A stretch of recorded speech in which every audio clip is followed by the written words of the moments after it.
গতকাল চলে গেছে। তুমি যা করেছিলে, যে ভুলগুলো করেছিলে, যে সুযোগগুলো হাতছাড়া করেছিলে, সব শেষ।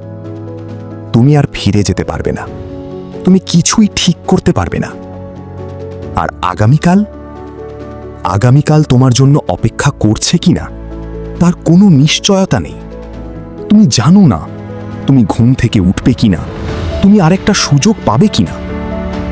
কিন্তু আজ আল্লাহ তোমাকে একটা সুযোগ দিয়েছেন, একটা নতুন দিন, একটা নতুন শুরু, সবকিছু বদলে দেওয়ার একটা সুযোগ।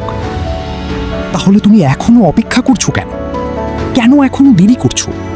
কেন এখনো একই জায়গায় আটকে আছো? আজ থেকেই শুরু করো। আজ নামাজ ঠিক করো। আজ নিজের জীবন বদলাও। আজ তোমার স্বপ্নের জন্য কাজ শুরু করো। কারণ সময় কারো জন্য অপেক্ষা করে না।